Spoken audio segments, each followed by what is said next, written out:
Oke, cek. Oke, selamat pagi semuanya. Oke, berjumpa. Oke, pada kesempatan hari ini jadi nanti untuk pertemuan di modul ke-6 saya share dulu.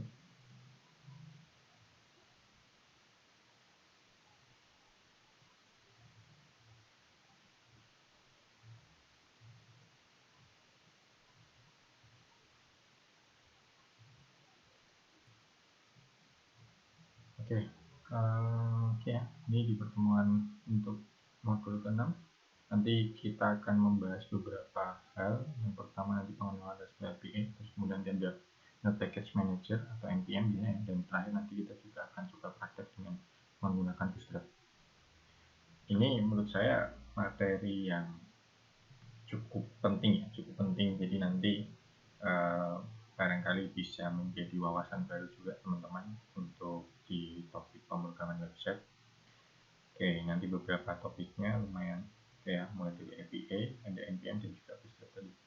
Nah, mungkin sebelum memulai RESTful API teman-teman nanti juga akan dapat di pertemuan yang selanjutnya ya. Jadi nanti yang di pertemuan ini masih tentunya pengenalan. Nanti kita akan menggunakan Postman sebuah aplikasi yang biasa digunakan untuk testing ya, Jadi nanti sebelum kita mulai ke code, biasanya kita coba testing dulu, kita coba lakukan request dengan menggunakan endpoint yang sudah ada. Dengan biasanya kita juga nanti ketika teman-teman menggunakan API ada dokumentasi itu, kita coba jalankan dulu kan dengan Postman, datanya sudah sesuai atau belum kayak gitu. Nanti setelah itu baru kita ke code-nya gitu. Nah, hari ini nanti kita coba menggunakan RESTful API-nya, tapi kita menggunakan untuk testing di Postman terlebih dahulu.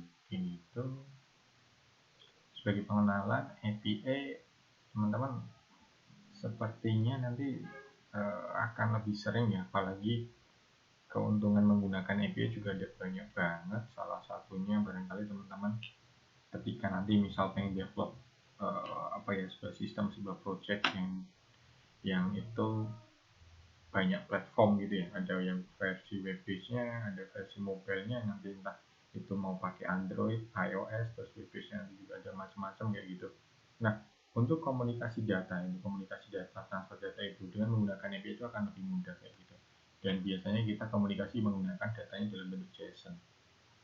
Oke, itu prakteknya ya, praktek yang di pertemuan ke-6 ini yang perlu dipersiapkan jelas SMPP-nya, jangan lupa dijalankan dulu. Kita coba jalankan SMPP, terus kemudian koneksi internet, Postman dan juga Node.js. Node.js ini nanti katanya untuk yang NPM atau Node Package Manager-nya nanti yang akan teman-teman gunakan. Oke,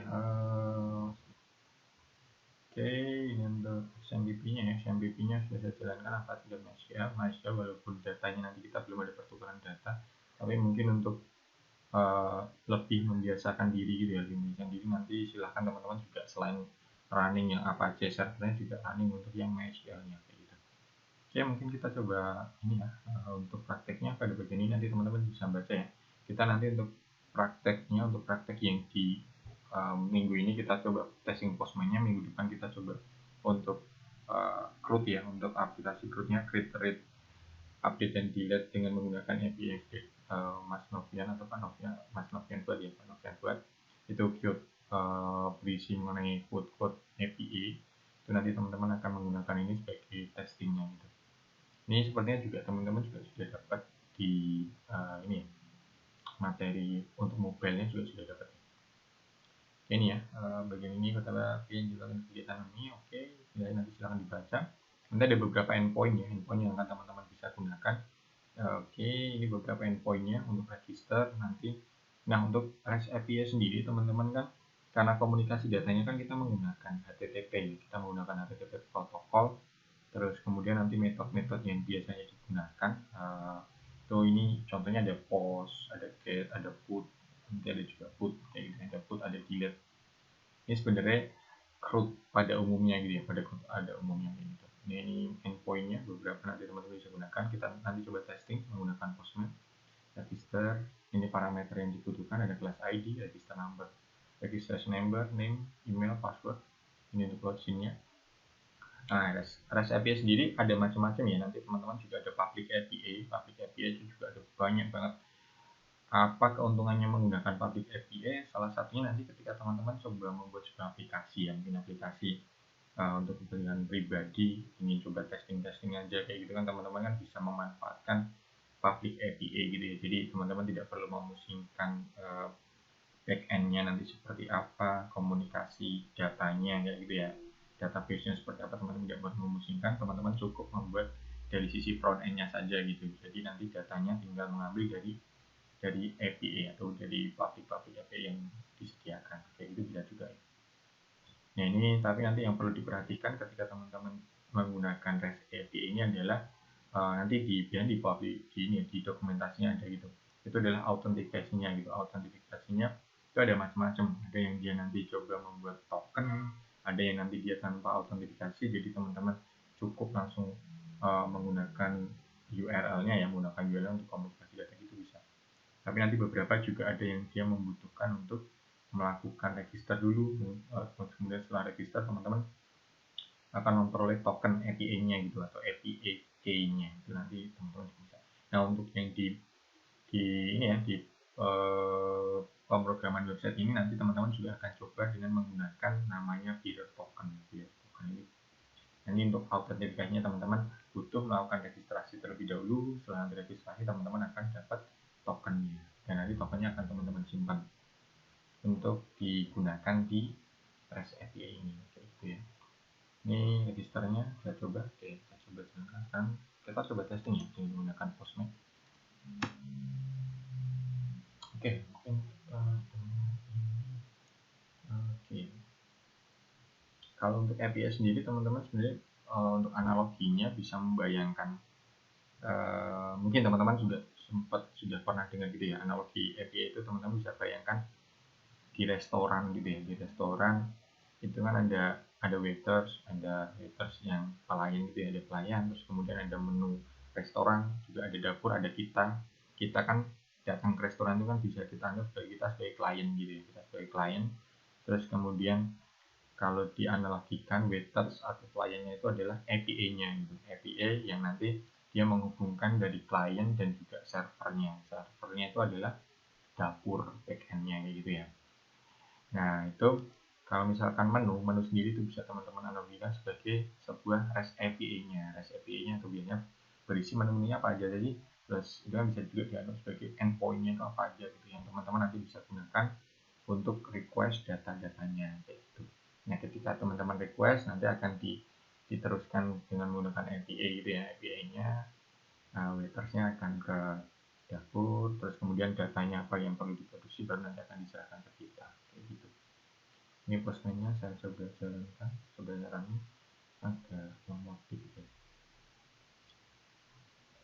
Oke, untuk API sendiri teman-teman nanti juga akan ada API, ada web service kayak gitu ya. Oke, ini kemarin saya coba topik API sini, cat API. Ini barangkali yang suka dengan dengan kucing kayak gitu teman-teman, barangkali mau buat sebuah aplikasi random picture ini ya, kucing setiap hari gitu, itu bisa juga. Oke, nah kita coba jalankan. Oke, ini kita coba testing ya. Kita coba testing. Yang pertama kita harus melakukan registrasi dulu ya. Kita akan melakukan registrasi. Registrasinya nanti fungsinya apa? Ini untuk mendapatkan tokennya yang nanti akan kita gunakan sebagai autentifikasinya. Ini caranya teman-teman sepertinya nggak ada masalah ya. Nanti tinggal ini di sini aja, dibuka di sini. Ini adalah request ya, kita akan melakukan request. URL taruh di sini. Ini URL tadi. Terus kemudian kita coba sesuaikan saja. Ini metodenya post, maka di sini tinggal pilih post. Terus apa lagi ini? Ada kebutuhan parameternya, ada class ID. Class ID nanti teman-teman bisa gunakan ini, sesuaikan dengan teman-teman kelasnya masing-masing ya, ada TI1 dan seterusnya sampai MM1. Nah nanti yang digunakan adalah ID-nya ini 1 sampai 7 seperti itu. Ini ada contohnya juga di bawah ini, contohnya Pak Novian, ini registrasi number. Nah untuk isian parameter, oke, Nah, kita isi dari satu dulu ya, kelas ID dulu. Ini bahwa yang pertama kita tambahkan kelas ID. Saya mungkin sebagai contohnya saya isikan untuk yang kelas ID kelas TI1 ya, jadi 1 value-nya 1, SIN 1. Terus kemudian yang kedua registration number, name, email, password. Oke, kita tuliskan semua dulu ya. Registration number, name, email, password. Oke. Name, email, dan terakhir adalah passwordnya. Oke, ini ya. Kelasnya 1. Nah, untuk registration number nanti supaya tidak ada yang tabrakan ya, maksudnya tidak ada yang duplicate registration number, itu silahkan gunakan NIM teman-teman masing-masing NIM teman-temannya. Saya gunakan 19045 ini ya, 190564443 gitu. Terus NIM-nya misalnya saya Hidayat, emailnya wiki.wiki.pt. Oke, add-nya sebenarnya saya bermasalah. Oke, sebentar. Oke, wiki.wiki.pt saya pastekan. Keyboardnya saya sering besar. Oke, add Gmail ya. Kemudian passwordnya mungkin saya buat 123 masing-masing. Setelah seperti ini kita coba. Nah, ini sebenarnya teman-teman juga kalau perhatikan di sini ada tambahan di sini ya, parameter yang diisikan teman-teman tadi.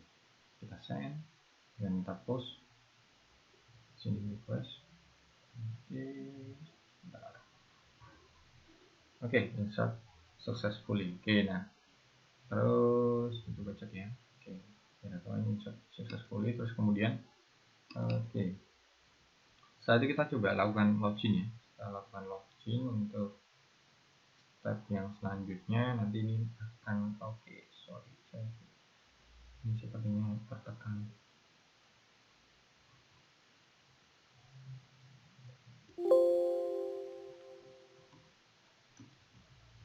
Nah, untuk login apa sih parameternya adalah registration number dan juga password ya.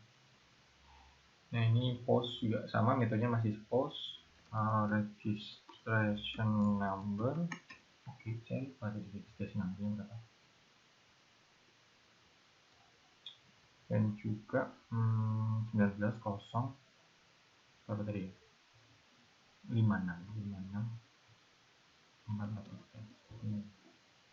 Terus kemudian yang ini adalah passwordnya saya 12345. Kita coba ya, kalau tidak salah tadi registration number saya adalah ini, teman-teman nanti pakai ini masing-masing. Oke, setelah sukses nanti teman-teman akan memperoleh token ini ya. Ini token yang nanti akan teman-teman gunakan sebagai autentifikasinya ya. Autentifikasi di penggunaan REST API Code API ini. Ini saya copy dulu, saya simpan di begini. Token API. Oke, tadi saya registration numbernya 19.05643. Oke, hostnya adalah 345. Oke, ini saya simpan ini tes API tutor. Oke, ini sudah saya simpan tokennya ya. Nah, teman-teman bisa lakukan ini ya, ditambah bagian sini setelah ada parameter tadi, parameter yang kita gunakan, kita coba tambahkan tokennya di authorization ini. Nah, ini teman-teman bisa lakukan seperti ini. Ini ada bearer token ya, teman-teman pilih. Ini karena saya sudah set sebelumnya, tapi ini saya ganti dengan token yang terbaru. Saya kopikan dulu. Copy, Ctrl A, Ctrl V. Oke, ini sudah. Kalau misalkan sudah, teman-teman bisa ini ya. Ini untuk grid itu teman-teman menambahkan data baru gitu ya, menambahkan data baru ke sana. Kalau fungsi dalam web apa ya, teman-teman tidak asing ya dengan istilah group ya.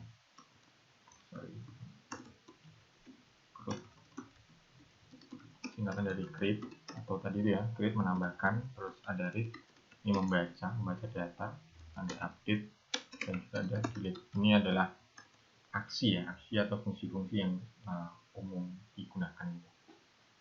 Nah ini nanti teman-teman bisa coba tambahkan di sini ya. Saya mungkin tidak perlu ini, kita coba get datanya yang hanya menambahkan atau dicoba. Oke, dicoba. Oke, kita coba tambahkan ya. Copy. Oke, ini ya. Terus kemudian metodenya masih post, ini bearer token, ada name, description, dan image ya. Ada name, parameternya adalah name. Name ini bisa teman-teman isikan nama teman-teman kayak gitu ya, karena ini kan quote gitu ya. Jadi barangkali nanti teman-teman pengen quote-nya B siapa gitu. Misalnya B Wijaya gitu. Description itu adalah quote-nya sendiri. Description. Oke, ya. Nah, ini misal ini jalan menuju rumah ya. Jadi mungkin kalau misalnya di apa ya, materi matematik banget ya, teman-teman kan bisa punya banyak cara, tapi yang penting kan apa ya, tujuan akhirnya hasilnya adalah ini, itu tidak masalah. Atau saya juga ini suka quote ini, if there is a way maka there is a will ya. Oke. Yang terakhir adalah apa ini, image. Ini teman-teman bisa isikan bisa tidak image, karena kita coba deh sama anime. Kita coba send. Oke, message-nya berhasil ya, insert successfully, jadi berhasil. Nah sekarang kita coba akses data kita gitu ya. Akses, maka nanti kita butuh method get. Nah ini ada my quote, ini adalah kita mau mengakses quote yang sudah barusan ditambahkan ya. Namanya seperti ini, tinggal di copy saja, sama ya. Tinggal di paste. Jangan lupa metodenya kita gunakan get. Kita ingin coba akses data ini hanya bearer token, jadi teman-teman tinggal send saja. Nah nih quote-nya tadi yang barusan saya tambahkan ada satu ya, class ID-nya 1, quote ID-nya 766, sudah ada sekitar 700 lebih untuk quote-nya. Ini video tadi yang saya tambahkan, ini quote-nya, image-nya saya nol karena tadi memang belum saya isikan ya, video seperti ini. Nah oke, ini teman-teman, ini untuk testing ya teman-teman. Nanti katanya barangkali teman-teman ingin menggunakan public API yang lain atau API yang lain, dan sebelum teman-teman lakukan code langsung gitu ya, teman-teman bisa coba lakukan testing terlebih dahulu menggunakan aplikasi Postman ini.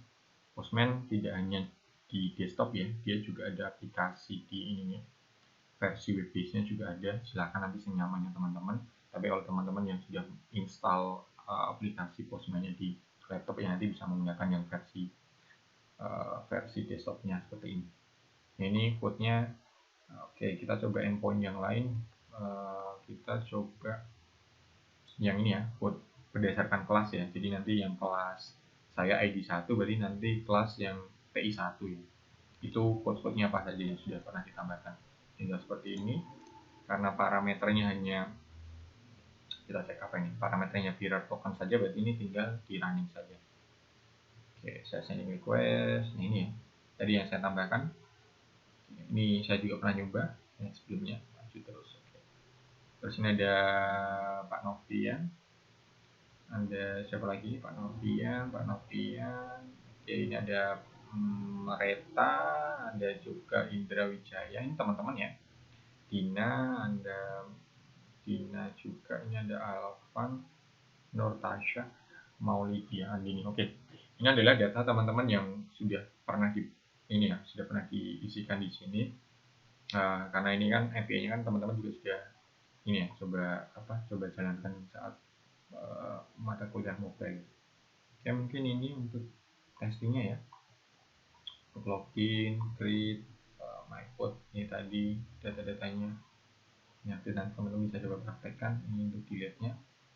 Oke, jadi untuk yang pengenalan post ini ya, penggunaan Postman-nya ya, penggunaan Postman di pengenalan REST API seperti itu. Jadi Postman ini salah satunya digunakan untuk testing ya, tools yang teman-teman bisa gunakan untuk testingnya gitu. Oke. Nah, ini kita coba untuk ini kita akan menggunakan coba praktek ya, praktek dengan menggunakan npm. npm itu sendiri apa? Ini adalah Node Package Manager, npm ya. npm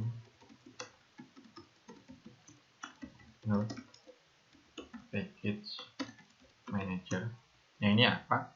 Sebenarnya kalau misalkan package manager kayak gini tidak hanya ada npm ya. Selain npm ada lagi teman-teman barangkali yang di PHP ada Composer, terus misalkan di Python ya itu ada pip. Nah, ini adalah package manager yang lainnya di bahasa pemrograman yang lain gitu. Nah, fungsinya sendiri apa? Fungsi dari package manager itu ya. Ini salah satunya sebenarnya teman-teman akan lebih termudahkan ya dengan adanya package manager seperti ini gitu, karena developer sendiri kan dia kan kebutuhan untuk package-nya, kebutuhan untuk library-nya itu kan ada banyak banget ya teman-teman. Barangkali mau develop yang paling sederhana, misal butuh Bootstrap, butuh jQuery, butuh apalagi JS package yang lain juga gitu ya. Itu kan kalau misalkan teman-teman ingin mengelolanya satu persatu itu kan akan susah gitu ya. Dengan adanya npm atau package manager ini, teman-teman dalam mengelola akan lebih mudah ketika melakukan instalasi, misal melakukan update ataupun delete kayak gitu ya, delete package-nya yang tidak digunakan itu akan lebih mudah dengan menggunakan package manager ini gitu ya. Kalau misalnya di PHP ya juga sama, Python juga sama ya. Python juga ada package library yang open source, yang versi open source-nya ya itu ada banyak banget, sama juga dengan JavaScript juga ada banyak banget. Nah, itu ketika teman-teman ingin gunakan dengan menggunakan package manager ini akan lebih memudahkan teman-teman. Jadi untuk melakukan install, update dan delete-nya dengan menggunakan si package manager ini. Dan dalam pertemuan ini nanti kita akan coba bahas penggunaan npm ya, Node Package Manager. Jadi salah satunya apa? Manage, kegunaannya adalah manage package terus atau library ya, library atau yang lainnya. Setelah itu memudahkan dalam instalasi, install package, update maupun delete. Oke, itu kurang lebih fungsinya seperti ini. Oke, sekarang kita coba ini ya, coba jalankan. Oke, pakai ini membolehkan untuk mengunduh Bootstrap. Kita ingin coba Bootstrap dan juga jQuery ya. Dalam penggunaan kita akan menggunakan npm tool. Oke, nah, ini pastikan Node.js. Nah, kalau npm ini sebenarnya dia seperti ini ya, teman-teman. Ketika install Node.js ini, install Node.js, maka secara otomatis sudah terdapat npm juga gitu. Jadi dia paket bundle lah, paket bundling dengan Node.js. Oke, ini berarti kita coba ini dulu ya, tambahkan di sini ya. Kita tambahkan buat project baru. Kita buat project baru di HTTP teman-teman ya, HTTP di HTTP sini. Terus ini karena saya udah coba di sini code API ya, jadi saya tambahkan mungkin di TI3 sini ya. Saya buat folder baru dengan nama yang sama, code API seperti ini. Oke, kalau sudah, saya akan buka CMD saya, command prompt untuk ke folder yang ini tadi. Jadi teman-teman silahkan sesuaikan dengan path-nya teman-teman ya. Tiga ya.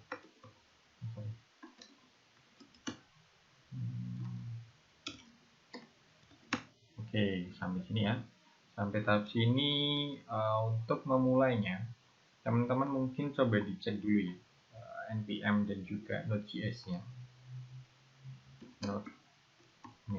Ini untuk ngecek Node.js-nya ya, versi 12. Saya kurang tahu yang terbaru berapa. Terbaru ini. Ini untuk npm juga sama ya, min seperti ini juga bisa. Oke, mungkin ini lama.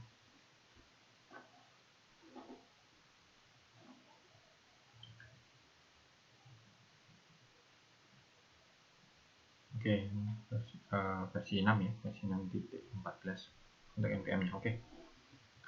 Oke, setelah melakukan itu ya, juga bisa juga seperti ini ya, npm version gitu juga bisa, npm version 1. sama aja sih sebenarnya untuk mengecek versi dari npm yang teman-teman miliki ya. Nah selanjutnya untuk memulai teman-teman ketika ingin menggunakan menggunakan npm sebagai package manajernya dalam mengelola package yang akan teman-teman gunakan, itu adalah ini npm init. Hampir sama dengan ketika teman-teman coba menggunakan git ya. Menggunakan git itu juga teman-teman butuh inisialisasi dulu, git init. Perintah ini bertujuan untuk menginisialisasikan halaman yang akan dijadikan tempat penyimpanan package. Setelah dijalankan, kita akan diminta untuk mengisi beberapa hal. Nah, nanti ada beberapa isian ya. Beberapa isian itu sebenarnya berkaitan mengenai deskripsi dari file yang akan teman-teman buat itu ya, untuk tracking,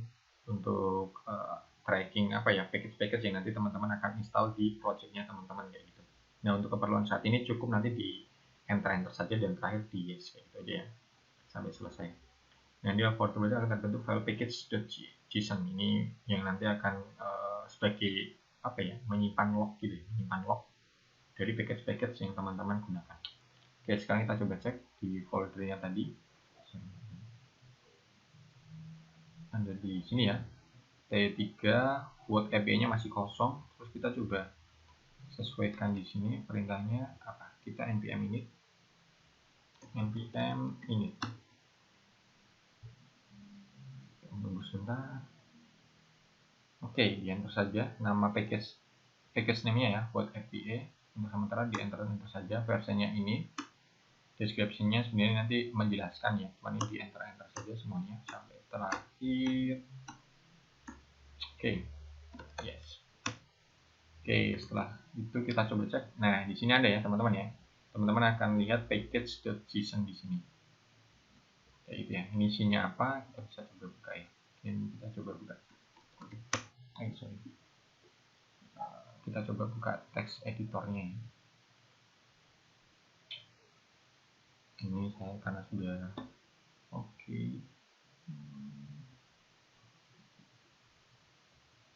Sorry. Ini belum kebuka tadi karena tadi saya salah.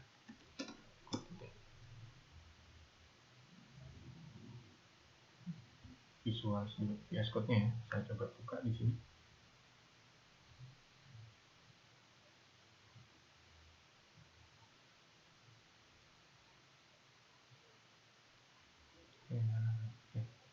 Ini ya. Oke. Nah, ini isinya tadi ya. Isinya yang teman-teman setelah hasil dari npm init itu, npm.init inisialisasi pertama ya. Kita coba buka. Nah, sebenarnya tadi isian teman-teman, misal teman-teman isikan itu akan ada di sebelah sini ya. Tadi kayak deskripsinya, name-nya apa itu nanti untuk sementara kita seperti ini dulu saja gitu. Oke. Setelah itu apa nih? Oke. Nanti ini file yang akan mencatatkan lognya teman-teman ya. Package apa saja yang teman-teman gunakan udah install tuh ada di sini semua. Oke. Selain proses install, proses install untuk Bootstrap dan juga jQuery. Nah, kita coba ya. Sekarang kita coba untuk yang pertama kali deh. Pertama kali kita akan melakukan instalasi package dengan menggunakan npm. Caranya cukup mudah ya. Cukup npm install, kemudian nama package-nya apa. Misal ini Bootstrap dulu kita enter, sudah seperti itu. Nanti koneksi internetnya jangan lupa ya. Ini agak menunggu dulu.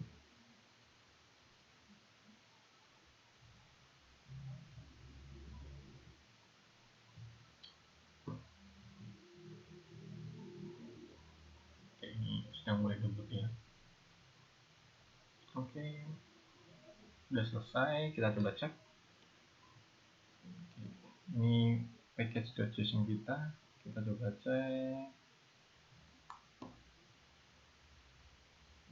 Ini ada di sini ya, Bootstrap dependensinya. Ini juga dependensinya ada di sini, Bootstrap ketambahan. Jadi dependensi itu adalah package kita gitu ya. Package-nya di sini ada Bootstrap tadi yang barusan kita install. Ini lebih detailnya ada di sini. Nah, terus kemudian tadi kan kita kan sebenarnya masih kosong ya, isinya hanya package.json gitu kan. Setelah kita lakukan instalasi yang Bootstrap, maka nanti akan muncul folder baru dengan nama node modul. Ini isinya adalah package yang sudah kita install. Ini di Bootstrap isi lengkapnya seperti ini, kayak gitu ya. Jadi sebenarnya kalau misalkan teman-teman mau pakai bootstrap gitu ya, misal projectnya teman-teman itu butuh bootstrap, teman-teman sebenarnya bisa lakukan download dulu dari situsnya gitu ya. Setelah download, habis itu nanti file rar-nya atau zip-nya itu teman-teman ekstrak, habis itu teman-teman pindahkan ke projectnya teman-teman, seperti itu bisa. Tapi dengan menggunakan npm ini ya, teman-teman menggunakan npm maka akan lebih mudah dan lebih terstruktur kayak gitu ya, untuk manage package-package-nya teman-teman ada di sini semua. Ini sudah lengkap seperti itu. Oke, terus kemudian yang kedua adalah kita jQuery ya. Nah, yang tinggal lakukan sama ya, npm install jQuery. Sama ya. Kita tunggu dulu. Oke, sudah selesai. Maka ada tambahan ini di sini ya. Word API modulnya ini ada dua, Bootstrap dan juga jQuery. Terus kemudian di sini juga akan nambah jQuery versinya ini untuk yang Bootstrap versinya yang 4, kayak gitu ya teman-teman ya. Ini juga akan diupdate Bootstrap dan juga jQuery seperti itu. Ini adalah contoh penggunaan npm, pengenalan npm di awal. Jadi nanti keuntungannya adalah teman-teman akan lebih mudah dalam mengelola package-package teman-teman seperti itu. Oke, yang selanjutnya adalah kita akan masuk ke template Bootstrap 4.0 yang versi 4 ya untuk Bootstrapnya. Nah, kita masuk ke Bootstrap.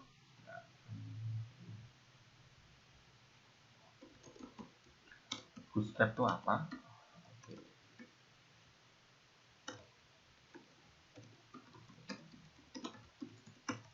Ini teman-teman barangkali sering dengar mengenai Bootstrap itu. Nah, Bootstrap itu sendiri apa? Ini sebenarnya salah satu framework CSS ya. Salah satu framework CSS, yang lain masih ada banyak, ada Foundation, misalnya ada Foundation, ada Pure CSS, ada Materialize ini CSS. Ada juga yang sedang tren itu ada Tailwind CSS. Nah, Bootstrap adalah salah satu framework CSS yang sampai saat ini ya sebenarnya masih banyak penggunanya. Saya sendiri juga salah satu yang sering menggunakan Bootstrap. Kenapa saya pakai Bootstrap? Salah satunya yang sering saya gunakan adalah grid-nya. Grid di Bootstrap itu nanti akan memudahkan dalam pembuatan website responsif ya,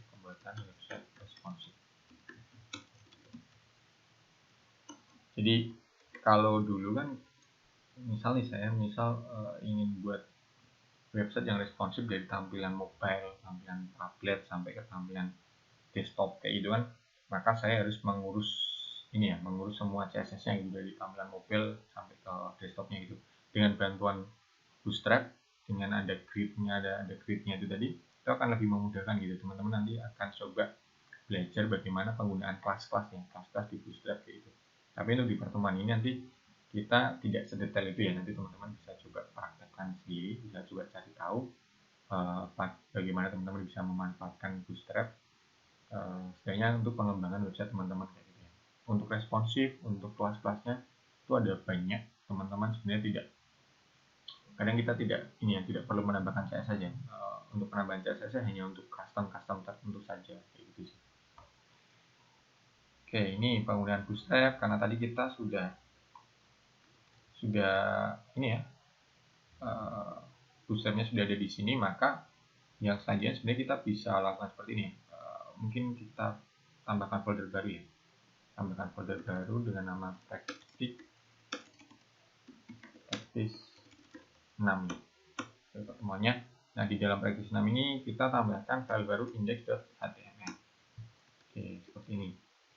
Terus kemudian ini ada banyak contohnya sebenarnya. Ini saya coba buka dulu.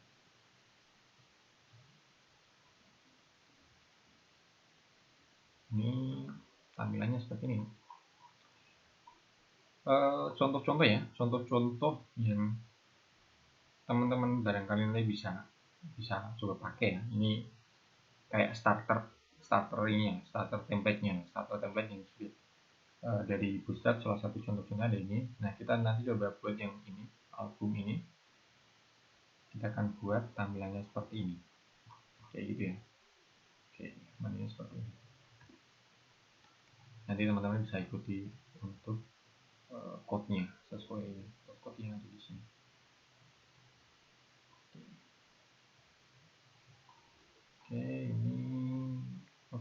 Ini code saja sebenarnya, penambahan code-code-nya di sini sampai akhir. Nanti teman-teman akan bisa membuat websitenya tampil seperti ini. Oke, sekarang kita coba ya.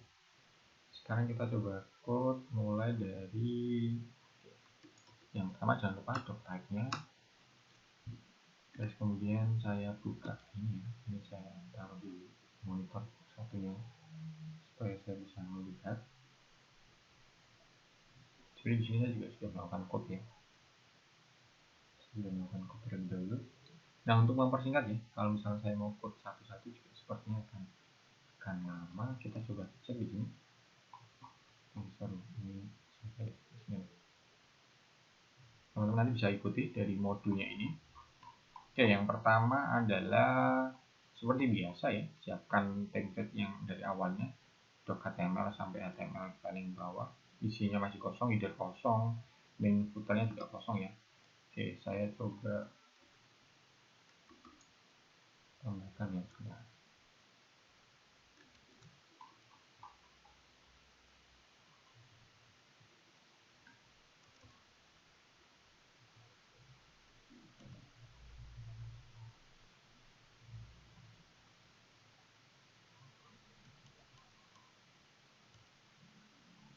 Oke, ini sampai dulu. Nah, saya sudah copy dari awal ya, sudah di codingannya. Jadi ya ini seperti ini. Teman-teman nanti bisa sesuaikan sesuai dengan ini. Ini adalah tampilan awalnya ya. Tampilan awalnya ketika coba dijalankan, kita coba running. Localhost TTP ya, TI apa tadi,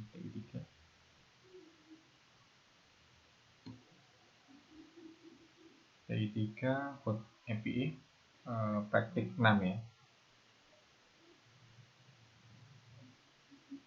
Oke, tampilannya belum ada ya, karena kita masih kosong memang. Ini masih kosong. Nah, nanti teman-teman silahkan ikuti ya, ikuti untuk panduannya sesuai yang di sini. Untuk tampilan akhirnya teman-teman nanti, oke, saya perlihatkan ya. Ini sudah sebentar. Nah, saya sudah coba ya. Ini untuk apa ya? Nanti penggunaan ini ya, Ajax ini dipakai untuk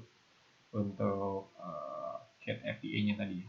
Tapi ini saya coba jalankan dulu untuk template-nya, pembuatan template-nya. Oke. Seperti ini ya, tampilan nanti yang teman-teman akan coba buat ketika dijalankan juga ini akan berjalan seperti ini. Oke, kayak gitu ya. Dan ini untuk responsifnya pun juga seharusnya sudah sampai responsif ya, karena salah satu keunggulannya penggunaan Bootstrap adalah itu. Kita coba tes. Oke. Oke, untuk tampilan di mobile-nya ya seperti ini. Oke, menunya nggak terlalu berubah sih, menunya tetap sama ya. Oh iya, memang menunya mungkin memang ini menu bawaan dari mobile sih, yang di desktop gitu. Oke, seperti ini. Tampilannya untuk di iPad juga sama ya, ini yang portrait-nya ini landscape. Oke, teman-teman nanti coba dipraktekkan ya sampai tampilan ini untuk prakteknya. Jadi untuk praktek yang di pertemuan ke-6 ini ya, nanti teman-teman adalah hasil akhirnya adalah ini tadi. Sampai diimplementasi bagaimana teman-teman coba buat sebuah template dengan menggunakan Bootstrap. Seperti ini ya, ini contohnya. Kita referensinya dari sini, dari salah satu template yang sudah starter page-nya, starter template dari Bootstrap. Jadi ya teman-teman ya. Nah, untuk minggu depan ini sebenarnya di sini ada ya, nanti kita akan melakukan parsing data, tapi untuk minggu ini kita sampai ke penyiapan template-nya dulu saja. Untuk parsing data kita akan lanjutkan di pertemuan yang selanjutnya, di pertemuan ke-7 ya. Nanti untuk parsing data. Parsing data ini sebenarnya adalah teman-teman nanti akan coba ini ya, menggunakan data yang sudah ada dari API. Kalau dari API biasanya nanti dalam bentuk JSON. Nanti kita akan memanfaatkan data tersebut, terus kita akan tampilkan di tampilan template kita kayak gitu. Jadi nanti hasil akhirnya adalah seperti ini. Ini datanya kita tidak membuat atau kita tidak lakukan secara manual ya. Ini adalah konsumsi dari API-nya tadi, API Quote API yang teman-teman sebenarnya juga sudah ini ya praktekkan di mobile. Ini kita coba praktekkan dalam bentuk web base-nya. Nah, ini adalah di pertemuan ke-7. Kalau untuk yang di pertemuan ke-6 kita sampai pada contoh implementasi di sini ya, di bagian bootstrapnya. Seperti itu ya teman-teman ya. Mungkin itu saja untuk di praktikum pertemuan ke-6. Nanti teman-teman untuk tugasnya silahkan sampai ke bagian sini, bagian di implementasi bootstrapnya. Ini ya tugasnya ya, tugasnya saya coba rangkum untuk pertemuan praktikum. Nah, tadi adalah apa saja tadi?